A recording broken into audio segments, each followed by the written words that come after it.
Hello everyone, welcome to another lecture of Principles of Management, and today our topic is Human Resource Management and Human Resource Management Process। ये basically management का chapter number 10 है, managing human resource. हम उसके बारे में study करेंगे। तो सबसे पहले हम देखते हैं कि ह्यूमन रिसोर्स मैनेजमेंट क्या होता है, हम उसकी डेफिनेशन देख लेते हैं।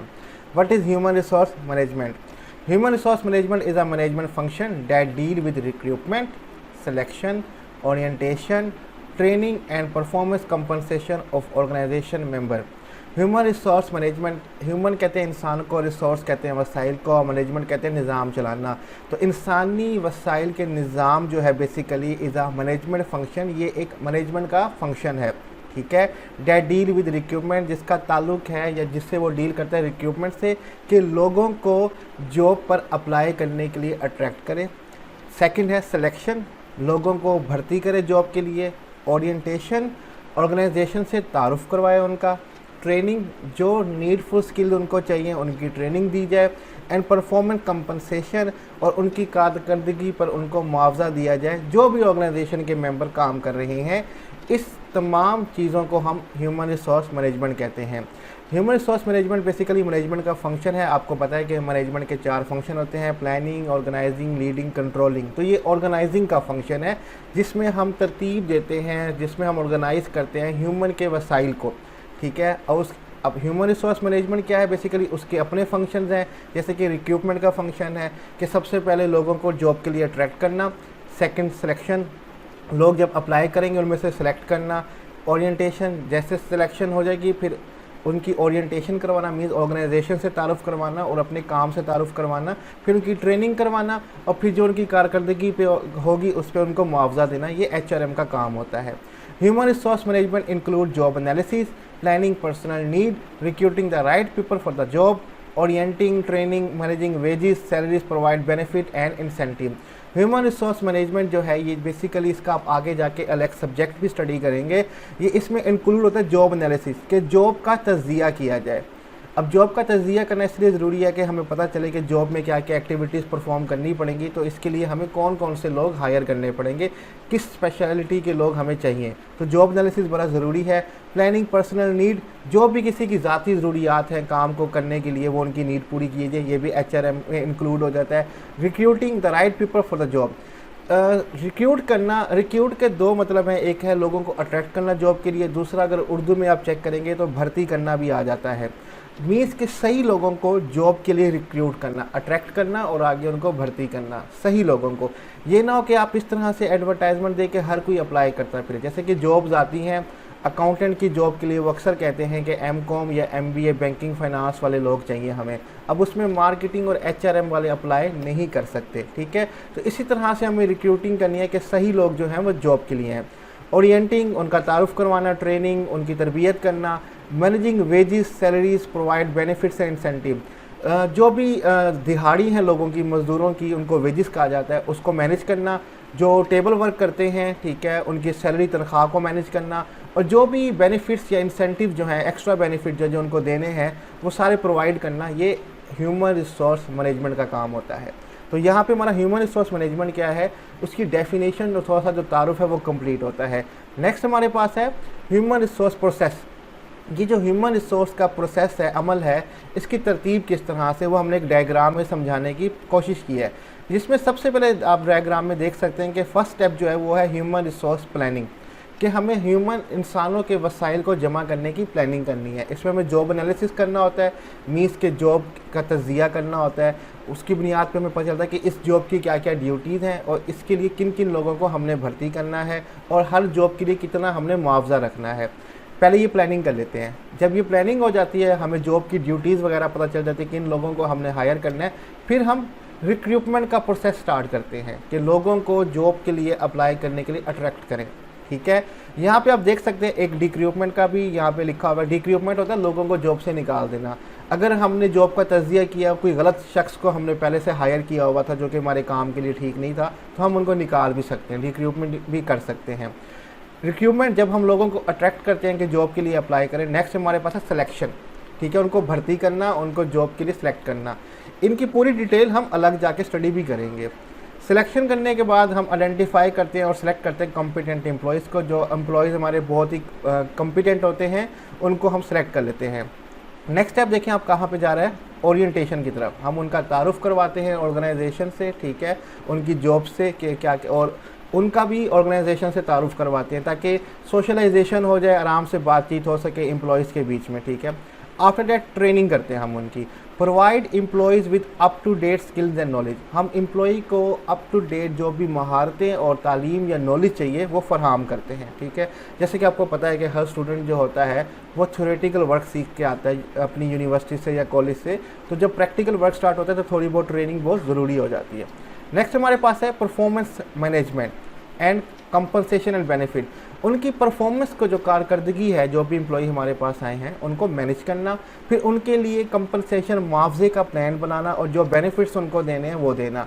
और लास्ट में हमारे पास है कैरियर डेवलपमेंट। रिटेन कंपोनेंट है हाई परफॉर्मिंग एम्प्लॉयज़ के कैरियर की डेवलपमेंट करना। मीन्स कि अब ज़िंदगी भर वो एक सीट पे तो काम नहीं करेगा, उसको प्रमोशन भी चाहिए। तो जिस तरह जो कंपनी के गोल्स हैं और जो एम्प्लॉय के गोल्स हैं उनको अलाइन करना, एक बनाना, इस तरह। और जो एम्प्लॉय है वो भी कंपनी में रिटेन रहता है, कंपनी कभी छोड़ के नहीं जाता, और इस तरह कंपनी को भी बड़ा फ़ायदा हो जाता है। तो ये बेसिकली प्रोसेस है। ये जितने भी यहाँ पे स्टेप हैं हम वन बाय वन आगे जाके स्टडी भी करेंगे इनको डिटेल के अंदर। लास्ट हम देख लेते हैं यहाँ पे human resource planning. Human resource planning क्या होती है वो ज़रा देख लेते हैं। The method of planning to ensure that organization has the right number and the kind of people. यहाँ पे काइंड की स्पेलिंग गलत है, kind of people in the right place and right time. ये एक तरीक़ेकार है प्लानिंग का जिसमें इंश्योर किया जाता है, यकीन दहानी कराई जाती है कि जो ऑर्गेनाइजेशन है उसके पास राइट नंबर ऑफ़ पीपल होंगे, राइट प्लेस पे, राइट टाइम पे, ठीक है। Manager do job analysis. जो मैनेजर्स होते हैं वो जॉब एनालिसिस करते हैं और डेवलप करते हैं जॉब डिस्क्रिप्शन और जॉब स्पेसिफिकेशन, और जॉब डिस्क्रिप्शन बनाते हैं और जॉब स्पेसिफिकेशन बनाते हैं जॉब एनालिसिस करने के बाद। अब ये होता क्या है जॉब डिस्क्रिप्शन और जॉब स्पेसिफिकेशन, वो हमने नीचे डिफाइन किया हुआ है, हम डिस्कस कर लेते हैं। Job description, written statement that describe job content, environment, condition and duties. Job description basically एक रिटन स्टेटमेंट होती है, तहरीर होती है जिसमें बताया जाता है कि जॉब के कंटेंट क्या है, आपको क्या क्या करना पड़ेगा जॉब में, इन्वायरमेंट माहौल कैसा होगा, कंडीशन क्या होंगी, और आपको ड्यूटीज़ कौन से फ़राइज़ आपको अंजाम देने होंगे। तो ये जब भी कहीं पे भी किसी भी कंपनी की जॉब्स आती हैं तो उसमें जॉब डिस्क्रिप्शन देना ज़रूरी होता है ताकि अप्लाई करने से पहले आपको पता हो कि क्या ड्यूटीज़, क्या इन्वायरमेंट, क्या कंडीशन होगा। तो अगर सूटेबल है तो कैंडिडेट अप्लाई करे, वरना जॉब के लिए अप्लाई ही ना करे। सेकेंड स्टेटमेंट है हमारे पास जॉब स्पेसिफिकेशन, ठीक है। Describe minimum qualification, experience, skill required for the job. Job specification basically एक तहरीर है जो हमें बताती है क्या मिनिमम क्वालिफिकेशन या एक्सपीरियंस, तजुर्बा या महारतें हमें चाहिए जॉब पे अप्लाई करने के लिए। ये जॉब स्पेसिफिकेशन बिल्कुल ऐसे जैसे आप बचपन में या छोटे होते वक्त अपने कंप्यूटर में गेम्स खेलते थे और गेम्स की जब डीवीडी लेके आते थे तो बैक पे गेम्स की स्पेसिफिकेशन लिखी होती थी कि पेंटियम 4 होना चाहिए, रैम 512 MB होनी चाहिए, 3D कार्ड साथ होना चाहिए। अगर ये चीज़ें होंगी तो गेम चलेगी, अदरवाइज़ गेम नहीं चलेगी। इसी तरह कैंडिडेट जो जॉब के लिए अप्लाई कर रहा है, ये क्वालिफ़िकेशन, ये तजुर्बा या ये महारतें उसके पास हैं, तब भी वो अप्लाई कर सकता है, अदरवाइज़ उसकी एप्लीकेशन जो है वो हम रिजेक्ट कर देंगे। तो यहाँ पे आज का जो टॉपिक है वो अपना वाइंड अप करते हैं। हमने जस्ट स्टडी किया कि सबसे पहले ह्यूमन रिसोर्स मैनेजमेंट होता है क्या है। आपका ये अलग से एक बुक भी सब्जेक्ट आता है जिसमें डिटेल में स्टडी की जाती है मैनेजमेंट के बाद। उसके बाद हमने देखा HRM का प्रोसेस क्या, ह्यूमन रिसोर्स मैनेजमेंट का प्रोसेस क्या है, और हमने देखा ह्यूमन रिसोर्स प्लानिंग क्या होती है, उसके बारे में भी स्टडी किया। उम्मीद करता हूँ कि आपको आज के लेक्चर समझ आ गया होगा। स्लाइड्स का लिंक डिस्क्रिप्शन में दे दूँगा, वहाँ से डाउनलोड कर लीजिएगा और कोई भी क्वेश्चन हो कमेंट में पूछ लीजिएगा। आगे इसको डिस्कस करेंगे नेक्स्ट हम। अपना ख्याल रखिएगा। अल्लाह हाफिज़।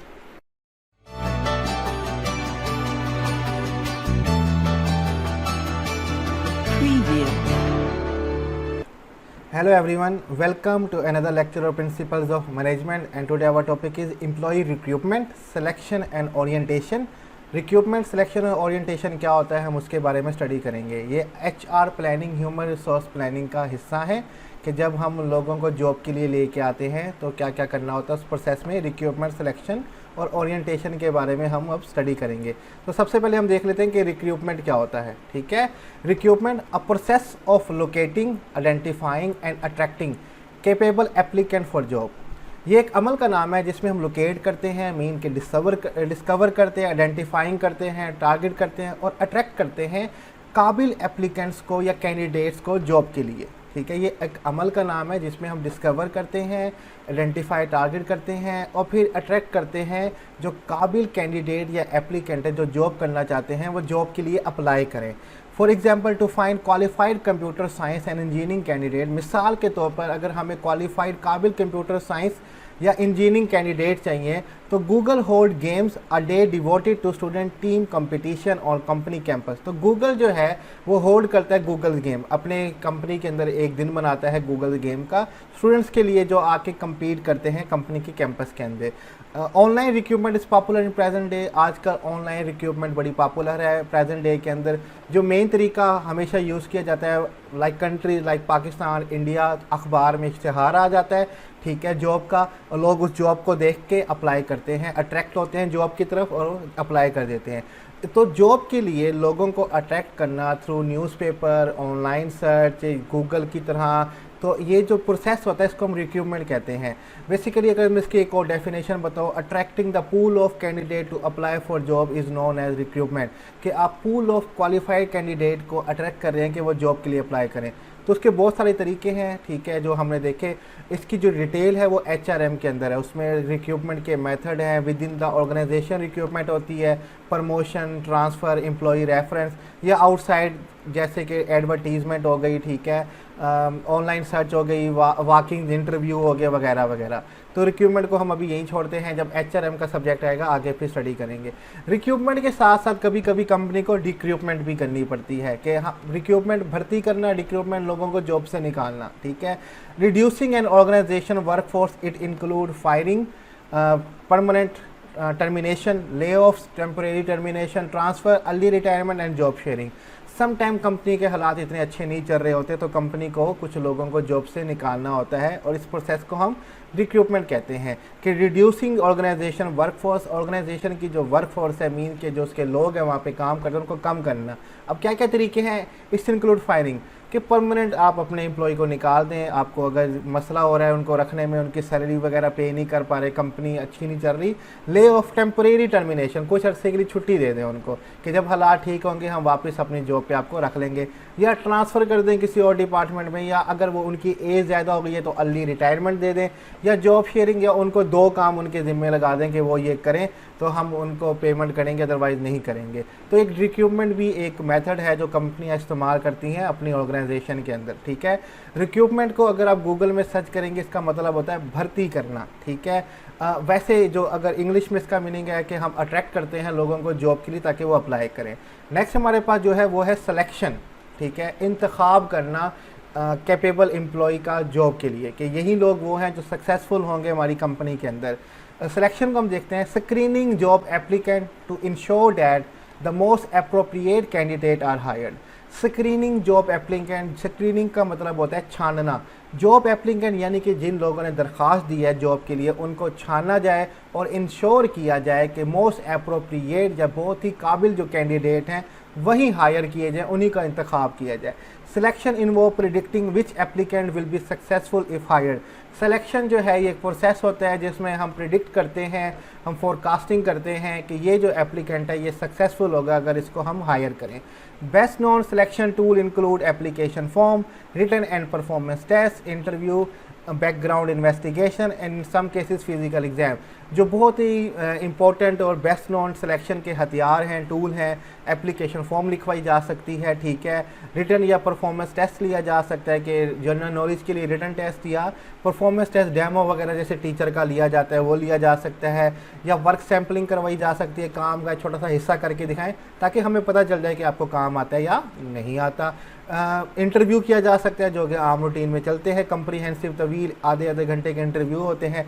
बैकग्राउंड इन्वेस्टिगेशन की जाती है, चेक किया जाता है कोई क्रिमिनल रिकॉर्ड वगैरह तो नहीं है, जो क्वालिफिकेशन है वो ठीक तो है वगैरह वगैरह, ये चीज़ें चेक की जाती हैं। और सम केसेस में फ़िज़िकल एग्ज़ाम भी होते हैं, लाइक अगर आर्मी का टेस्ट है या पुलिस का टेस्ट है तो फिज़िकल एग्ज़ाम भी उसमें किए जाते हैं। तो डिफरेंट टूल इस्तेमाल किए जाते हैं डिफरेंट जॉब्स के लिए, ठीक है। To increase employ job satisfaction and reduce turnover, manager should consider a realistic job preview which include both positive and negative information about job and the company. अगर हम जॉब एम्प्लॉय की जो job है उसकी सेटिस्फेक्शन बढ़ाना चाहें, means कि उसको इत्मीनान में लेना चाहें, इस चीज़ को इंक्रीज़ करना चाहें और रिड्यूस टर्नओवर, और हम चाहते हैं कि लोग हमारी जॉब छोड़ के ना जाएं, तो मैनेजर को चाहिए कि वो कंसीडर करे रियलिस्टिक जॉब प्रीव्यू, मीन्स कि वो एम्प्लॉई को पहले ही जॉब की नेगेटिव और पॉजिटिव दोनों बातें बता दें कि ये पॉजिटिव इसके आपको क्या कहते हैं कि ये चीज़ें मिलेंगी और ये नेगेटिव इसके चीज़ें कुछ हैं बड़ी जो आपको पहले से पता होनी चाहिए। तो एम्प्लॉई जो है वो जॉब के लिए पहले से तैयार होगा। सपोज कर लेंगे अगर मैं इन्वेंट्री मैनेजर्स की बात करूं, ये अक्सर रातों को ट्रक वगैरह लोड करवा रहे होते हैं, तो सम टाइम इनको घर जाने में बहुत देरी हो जाती है, ओवर ड्यूटी हो जाती है। पेमेंट तो मिलती है, पॉजिटिव थिंग ये है अगर आपको देरी हो गई आपके जो पर आवर होंगे उसके आपको पैसे मिलेंगे, लेकिन आपको देर हो सकती है, सम टाइम रुकना ज़रूरी हो जाता है। तो पॉजिटिव और नेगेटिव टर्म्स जो भी जॉब से रिलेटेड है वो इनको पहले ही बता दें ताकि जो एम्प्लॉई आए तो पहले से उसको पता हो, सेटिस्फाई हो, ताकि वो छोड़ के फिर ना जाए। तो ये चीज़ें बताना बहुत ज़रूरी होती हैं इंटरव्यू के दौरान या उससे पहले एप्लीकेंट को। तो ये सिलेक्शन हमारे पास हो गया। नेक्स्ट हमारे पास है ओरिएंटेशन। ठीक है, जब ये अगला जो स्टेप है वो है orientation and employ training. Training हम नेक्स्ट लेक्चर में देखेंगे क्या क्या होती है। ओरिएंटेशन देख लेते हैं। ओरिएंटेशन को वैसे उर्दू में कहते हैं तारुफ करवाना। ठीक है, education that introduce a new employ to his, her लिखना था यहाँ पे हिज लिखा हुआ है, हर जॉब एंड ऑर्गेनाइजेशन। ये एक ऐसी तालीम है जो तारुफ करवाती है न्यू एम्प्लॉय का अपनी जॉब से कि उनका काम क्या है, और ऑर्गेनाइजेशन से कि उनकी ऑर्गेनाइजेशन या कंपनी का हिस्ट्री वगैरह जो भी होता है वो बताई जाती है।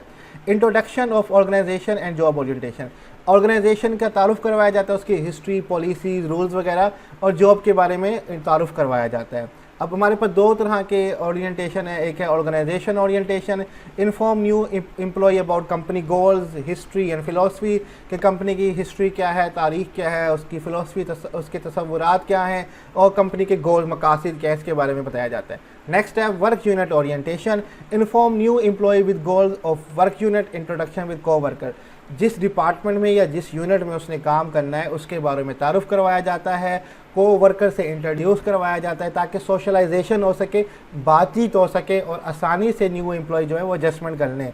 ओरिएंटेशन में सोशलाइजेशन का बड़ा इंपॉर्टेंट काम होता है। बेसिकली जब आप HRM का सब्जेक्ट एक अलग से पढ़ेंगे उसमें सोशलाइजेशन के बारे में भी बताया जाता है। उसका पूरा प्रोसेस होगा कि उसमें पहले प्री अराइवल होता है, फिर इनकाउंटर होता है, फिर मेटामॉर्फोसिस, वो हम बाद में डिस्कस करेंगे जब हम HRM के लेक्चर बनाएंगे। आज का लेक्चर हम यहीं पे एंड करते हैं। हमने रिक्रूटमेंट के बारे में पढ़ा, सिलेक्शन के बारे में पढ़ा और ओरिएंटेशन के बारे में पढ़ा। उम्मीद करता हूँ कि आपको आज का लेक्चर समझ आ गया होगा। कोई भी क्वेश्चन हो कमेंट में पूछ लीजिएगा, और स्लाइड का लिंक डिस्क्रिप्शन में दिया हुआ है, उसको देख लीजिएगा। चैप्टर्स की वीडियो में उसमें स्लाइड का लिंक नहीं दिया जाता, जो टॉपिक वाइज वीडियो हैं उनमें स्लाइड्स का लिंक मौजूद होता है। अपना बहुत ख्याल रखिएगा। अल्लाह हाफिज़।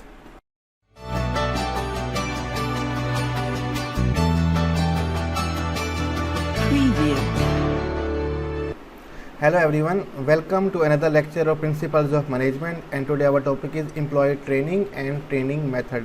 एम्प्लॉय की तरबियत और उसकी तरबियत के तरीक़ेकार क्या है, हम उनके बारे में स्टडी करेंगे। ये बेसिकली मैनेजमेंट का चैप्टर नंबर 10 है, मैनेजिंग ह्यूमन रिसोर्स, उसका एक नेक्स्ट टॉपिक है जिसके बारे में अब हम स्टडी करते हैं। तो सबसे पहले हम देखते हैं कि एम्प्लॉय ट्रेनिंग क्या होती है। Employee training is an important human resource activity. New or old employees need training for skills and abilities required according to job. जो एम्प्लॉय की ट्रेनिंग है, एम्प्लॉय की तरबियत है, ये एक बहुत ही ख़ास सरगर्मी है ह्यूमन रिसोर्स की। ठीक है कि ये इंपॉर्टेंट फैक्टर है एम्प्लॉय का बहुत ज़्यादा, ताकि वो अपनी एक्टिविटीज़ जो हैं वो सर अंजाम दे सके।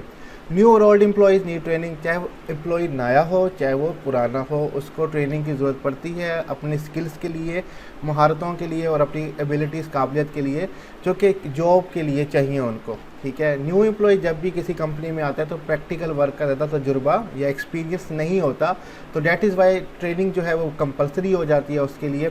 और ओल्ड एम्प्लॉय के लिए इसलिए हो जाती है कि सम टाइम न्यू टेक्नोलॉजी आ जाती है, या अगर प्रोडक्शन में कमी हो जाती है, प्रोडक्ट की क्वालिटी पुअर हो रही है, तो उनको भी ट्रेनिंग की ज़रूरत पड़ जाती है वक्त के साथ साथ। तो टाइप्स ऑफ ट्रेनिंग, दो तरह की ट्रेनिंग है, एक है जनरल ट्रेनिंग, अमूमी ट्रेनिंग जो ब्रॉड सेंस में होती है, और दूसरी है स्पेसिफिक ट्रेनिंग। ठीक है, किसी ख़ास मकसद के लिए ट्रेनिंग की जाए। तो general training related to communication skill, general training के ताल्लुक है वो कम्युनिकेशन स्किल्स है कि आप दूसरों से बातचीत कैसे करते हैं, ये ब्रॉड सेंस में है। ठीक है, अगर हम इसमें मेन फैक्टर निकालें तो प्रेजेंटेशन स्किल आप कर सकते हैं, स्पीकिंग स्किल्स, राइटिंग स्किल्स, जो कि स्पेसिफिक की टाइप्स के अंदर आ जाएंगे। इसी तरह कंप्यूटर स्किल्स, ठीक है, कंप्यूटर के बारे में महारत होना, प्रोग्रामिंग, नेटवर्किंग, ठीक है, ऑफिस, माइक्रोसॉफ्ट ऑफिस वगैरह का इस्तेमाल या एडोब फोटोशॉप वगैरह, इनके स्किल्स वो स्पेसिफिक फील्ड में आ जाएंगे, ये ब्रॉड सेंस में है।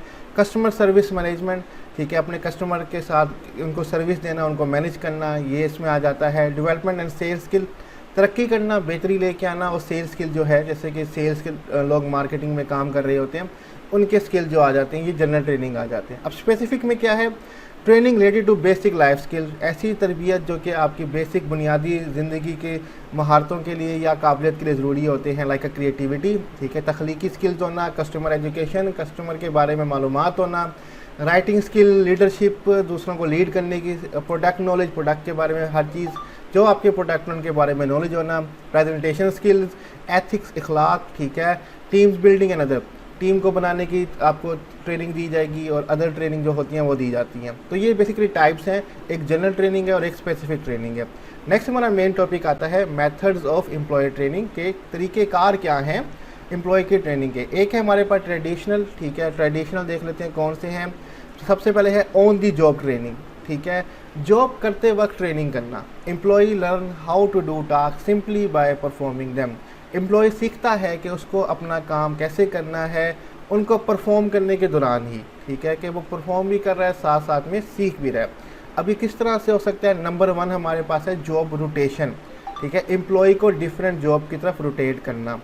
Employ work at different job in particular area getting exposure to variety of task, employ जो है वो काम करता है डिफरेंट जॉब पे, ठीक है, किसी ख़ास एरिया के अंदर, और एक्सपोजर करता है वैरायटी ऑफ टास्क। जब वो ज़्यादा डिफरेंट टास्क करेगा तो उसके बाद डिफरेंट स्किल्स आएंगी, तो वो काम भी कर रहा होगा, परफॉर्म भी कर रहा होगा एक्टिविटी, और साथ साथ में उसकी लर्निंग भी होती रहती है। तो एक तरीकाकार तो ये हो गया।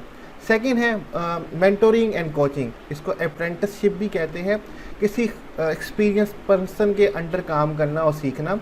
Employ work with an experience worker who provide information, support and encouragement, कोई भी जब एम्प्लॉई आता है तो वो किसी एक्सपीरियंस वर्कर के अंडर काम करता है, जो उसको प्रोवाइड करता है तमाम मालूमात जो एम्प्लॉई को चाहिए होती है, उसको सपोर्ट करता है और इंकरेजमेंट करता है, हौसला अफजाई करता है उसकी कि वो बेहतर काम कर सके।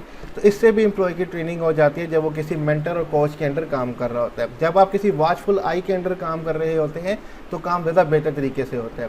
थर्ड है हमारे पास classroom lecture, employ attend lecture to get training, employ lecture हासिल करते हैं डिफरेंट जगहों पे, जैसे कि आप इंश्योरेंस कंपनी देख लें, वहाँ पे लोग ट्रेनिंग हासिल करते हैं, वहाँ पे क्लासरूम एडजस्ट करवाई जाती हैं, उनको ख़ास तौर पे इंटरपर्सनल स्किल्स के बारे में बहुत सिखाया जाता है कि आपने किस तरह से ट्रेनिंग हासिल करनी है। तो ये ट्रेडिशनल मेथड है हमारे पास, on the job training, job rotation, mentoring and coaching, classroom lecture, ठीक है।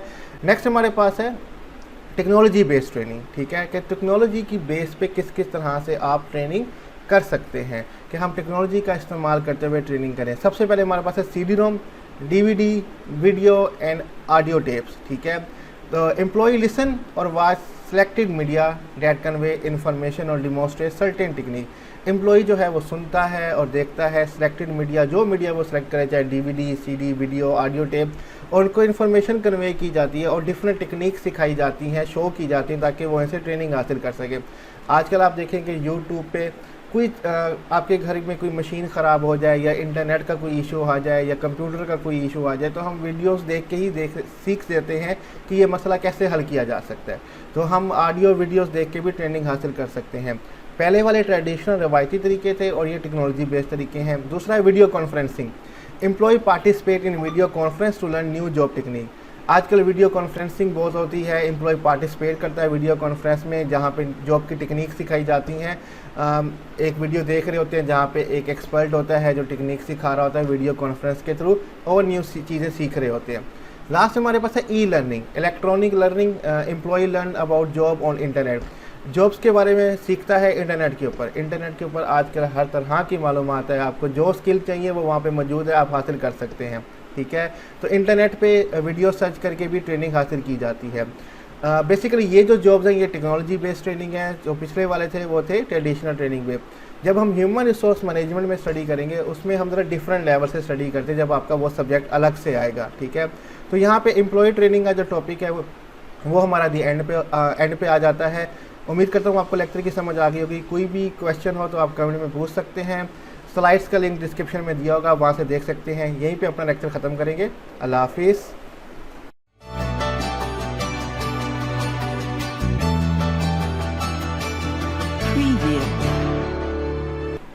Hello everyone, welcome to another lecture of Principles of Management, and today our topic is Employee Performance Management and Compensation and Benefit. Employ की performance की management करना, compensation और benefit, मुआवजा और फ़ायदे बनाना employ के, हम इसके बारे में डिस्कस करेंगे। शॉर्ट सा टॉपिक है, ज़्यादा डिटेल में नहीं जाएंगे इसकी, ठीक है। तो सबसे पहले हम देखते हैं employ performance management. Manager need to know whether their employees are performing their job efficiently and effectively. Manager के लिए ये जानना बहुत ज़रूरी हो जाता है कि उसके जो एम्प्लॉई हैं क्या वो कारकर्दगी दिखा रहे हैं बेहतरीन और मौसर, क्या उनकी जो परफॉर्मेंस है वो एफिशिएंटली है, मौसर है या इफेक्टिवली बेहतर है कि नहीं, ये जानना बहुत ज़रूरी है। There is a performance management system that establishes performance standard that are used to evaluate employ performance. Performance management, यहाँ पे परफॉर्मेंस मैनेजमेंट सिस्टम होते हैं जो कि बनाते हैं परफॉर्मेंस स्टैंडर्ड, एक कारकर्दगी का मयार का सिस्टम बनाते हैं जो कि जायज़ा लेते हैं एम्प्लॉय की परफॉर्मेंस के बारे में। ये अब मयार का जो सिस्टम है परफॉर्मेंस मैयर करने का, ये डिफरेंट जगहों पे डिफरेंट हो सकता है। मिसाल के तौर पे आप परफॉर्मेंस मैयर करते हैं कि एक एम्प्लॉय को एक दिन के अंदर 100 प्रोडक्ट्स बनाने हैं या 100 आइटम्स बनाने हैं, तो वो नहीं बना पा रहा, ठीक है, वो 90 बना रहा है या 80 बना रहा है, आपने स्टैंडर्ड जो रखा है वो 100 रखा है। तो इससे पता चल जाता है कि एम्प्लॉय की जो कारकर्दगी है वो ठीक नहीं जा रही। ये तरीक़ाकार होता है, या जैसे कि आप टारगेट देते हैं डिफरेंट एम्प्लॉयज़ को कि आपका ये टारगेट है जो मंथ में आपने अचीव करना है, आप स्टैंडर्ड बना देते हैं, मयार बना देते हैं, अगर वो अचीव कर जाए तो ओके है, आप उसकी परफॉर्मेंस से सेटिस्फाई होंगे, उतना कंपनसेशन और बेनिफिट देंगे। अगर वो टारगेट अचीव नहीं कर पाता तब आप उसको उस हिसाब से फिर देखेंगे क्या कार्रवाई उसके ख़िलाफ़ करनी है या नहीं करनी, तो उसको ट्रेनिंग करनी है या उसको निकाल देना है, ये फिर कंपनी पे डिपेंड करता है। तो इस तरह से सिस्टम बनाए होते हैं मैयर करने के, और कुछ सिस्टम बनाए होते हैं कि ट्रेनिंग का क्या असर होता है एम्प्लॉय की परफॉर्मेंस पे, इसको भी मैयर करने के तरीक़ेकार बनाए जाते हैं। There are many method to measure और evaluate employ performance but most common use in return on investment. बहुत सारे तरीके हैं एम्प्लॉय की परफॉर्मेंस को मैयर करने के लिए ट्रेनिंग की बुनियाद पे, लेकिन कुछ जो बेस्ट है वो है रिटर्न ऑन इन्वेस्टमेंट। वो हम देखते हैं कि वो क्या है। रिटर्न ऑन इन्वेस्टमेंट के हम कितना इन्वेस्ट कर रहे हैं एम्प्लॉय के ऊपर, उसकी ट्रेनिंग के ऊपर, और हमें वापसी पे क्या परफॉर्मेंस उसकी मिल रही है वो देखी जाती है। तो HR can calculate a return on investment to evaluate the trading. HR जो है वो कैलकुलेट कर सकती है कि उसका इन्वेस्टमेंट जो की है कितनी वापस मिली है ट्रेनिंग के ऊपर जो उसने की है उसकी। तो by determining the benefit of the training and dividing it by the training expense. तो हम इसको कैसे हासिल करेंगे, हम जो ट्रेनिंग की जो बेनिफिट हैं उसको डिवाइड कर देंगे ट्रेनिंग के एक्सपेंस से। अगर वैल्यू पॉजिटिव हुई इट्स मीन कि हमें इन्वेस्टमेंट जो है रिटर्न वापस आ रही है। फॉर एग्जांपल, मिसाल के तौर पे after training delivery driver is able to make 5 additional delivery each day. Training के बाद जो डिलीवरी ड्राइवर है वो 5 एडिशनल डिलीवरीज कर रहा है ईच डे पे। मे बी उसकी ट्रेनिंग की होगी कि किस तरह से वो अपनी बाइक या ऑटोमोबाइल चलाता है, मैपिंग की ट्रेनिंग, रास्ते किस तरह से शॉर्टकट ढूंढ सकता है, डिलीवरी कितनी जल्दी पहुंचा सकता है, कुछ ट्रेनिंग दी होगी जिसकी वजह से उसकी बेहतरी आई है और वो 5 ज़्यादा डिलीवरीज कर रहा है ईच डे पहले की निस्बत। Each of those delivery represent $10 of the driver time, so the benefit to the employer is 50 per day for each driver train. अब जो डिलीवरी एक एक्स्ट्रा होती है उसको जो ड्राइवर के टाइम जो एक्स्ट्रा जाता है एक डिलीवरी का, उसको $10 मिलते हैं। तो एम्प्लॉयर को जो मालिक है उसको फ़ायदा हो रहा है $50 का एक दिन के अंदर एक एम्प्लॉय से जो वो 5 डिलीवरी एक्स्ट्रा कर रहा है। तो एक एम्प्लॉय को ट्रेनिंग देने पे हम एक दिन में $50 एक्स्ट्रा कमा रहे हैं। तो हम डिवाइड कर देंगे इस बेनिफिट को एम्प्लॉय की ट्रेनिंग कास्ट के ऊपर, जो हमने बेनिफिट हासिल किया एक दिन के अंदर। या सपोज कर लें हम कहते हैं कि हमने एम्प्लॉय की 2 दिन हमने ट्रेनिंग की, ठीक है, तो हम 2 दिन में हमें जो डिलीवरी का फ़ायदा होगा वो $100 होगा। तो जितना एक्सपेंस उसकी ट्रेनिंग में आया होगा हम डिवाइड कर देंगे उसको बेनिफिट पे, तो हमें पता चल जाएगा कि हमें रिटर्न कितना आ रहा है कितना नहीं आ रहा। और देखिए अगर 2 दिन की ट्रेनिंग सिर्फ की है हमने और हमें एक दिन में $50 का फ़ायदा हो रहा है, तो सोचिए मंथ में कितना ज़्यादा हो जाएगा। तो इससे हम मैनेज एम्प्लॉय की जो ट्रेनिंग है और उसकी परफॉर्मेंस है उसको एवेल्युएट कर सकते हैं कितना हमें फ़ायदा हुआ या फ़ायदा नहीं हो रहा। नेक्स्ट है हमारे पास कंपनसेशन एंड बेनिफिट। एम्प्लॉई का जो मुआवजा होता है, जो उसको फ़ायदे देने होते हैं, उसके बारे में थोड़ा सा डिस्कस कर लेते हैं। Developing an effective compensation system is an important part of HRM process. एक मौसर और बेहतर मुआवजे का तरीक़ेकार बनाना एक बहुत ही अहम हिस्सा है ह्यूमन रिसोर्स मैनेजमेंट का। ठीक है, it help to attract and retain talented individual that help organization in achieving mission and goal. ये कंपनसेशन और बेनिफिट का जो सिस्टम है, ये मददगार साबित होता है कि हम अट्रैक्ट कर सकें और रिटेन कर सकें, बरकरार रख सकें अपने काबिल इंडिविजुअल्स को, जो कि हेल्प कर रहे हैं ऑर्गेनाइजेशन की उनके मिशन और गोल्स को अचीव करने के लिए। Many organization are using alternative approaches for compensation including skill based pay and variable pay. बहुत सी ऑर्गेनाइजेशन है जो मुख्तलिफ नुक्ता नज़र अप्रोचेस का इस्तेमाल करते हैं कंपनसेशन के लिए। जो मोस्टली यूज़ किए जाते हैं तरीके का वो है स्किल बेस्ड पे और वेरिएबल पे। स्किल बेस्ड पे क्या है वो देख लेते हैं। अ पे system that reward employee for the job skills and demonstrate. अब पे सिस्टम ये एक पेमेंट का जो सैलरी का सिस्टम है जिसमें एम्प्लॉय को रिवार्ड किया जाता है उसकी जॉब्स की स्किल के लिए, उसकी महारतें क्या हैं उसके लिए दिया जाता है, जो कि वो डिमॉन्स्ट्रेट कर रहा है, शो कर रहा है। अब स्किल्स महारतें मीन्स के आपके पास टेक्निकल या मैकेनिकल या एजुकेशनल स्किल्स कौन से हैं, उसकी बुनियाद पे आपको सैलरी दी जाती है। नेक्स्ट है हमारे पास वेरिएबल पे। अ पे system in which individual compensation is contingent change on performance. एक ऐसा पे सिस्टम है जिस पे इंडिविजुअल को कंपनसेशन दिया जाता है उसकी परफॉर्मेंस की बुनियाद पे। जैसे परफॉर्मेंस कम होगी कंपनसेशन कम, जब परफॉर्मेंस ज़्यादा होगी कंपनसेशन ज़्यादा। मीन्स कि जितना टाइम वो ज़्यादा काम करेगा या जितनी अच्छी परफॉर्मेंस देगा उसी के हिसाब से उसकी सैलरी या जो पेमेंट है या कंपनसेशन है उसको दिया जाएगा। अगर वो बाहर काम करने जाएगा तो उसको इंसेंटिव भी मिलेगा, कंपनसेशन बढ़ जाएगा। तो इस तरह से उसका कंपनसेशन सिस्टम होता है। मुख्तलिफ सिस्टम है हर जगह हर कंट्री में। जो बेसिकली अगर आपकी बुक में जो बताए जाते हैं वो है स्किल बेस्ड पे और वेरिएबल पे। ये दो तरीके का कॉमन है जो यूज़ किए जाते हैं। पूरी डिटेल इसकी हम HRM के सब्जेक्ट में स्टडी करेंगे कि वहाँ पे कंपनसेशन के क्या क्या प्लान्स हैं, क्या क्या तरीक़ेकार हैं, डिफरेंट कंट्रीज़ में क्या क्या तरीक़ेकार अपनाया जाता है। तो ये छोटा सा टॉपिक था जो मैंने कवर अप करना था। ये मे भी आपकी बुक से ज़्यादा मैच ना करे, मोस्टली डाटा जो है वो इंटरनेट से कलेक्टेड है पूरा इसके अंदर। तो यहीं पे हम अपना आज का लेक्चर जो है वो वाइंड अप करेंगे। उम्मीद करता हूँ आपको समझ आ गया होगा। कोई भी क्वेश्चन हो आप कमेंट में पूछ सकते हैं। स्लाइड्स का लिंक डिस्क्रिप्शन में दिया होगा, आप वहाँ से लिंक पे क्लिक करके स्लाइड्स को डाउनलोड कर सकते हैं। अपना ख्याल रखिएगा। अल्लाह हाफिज़।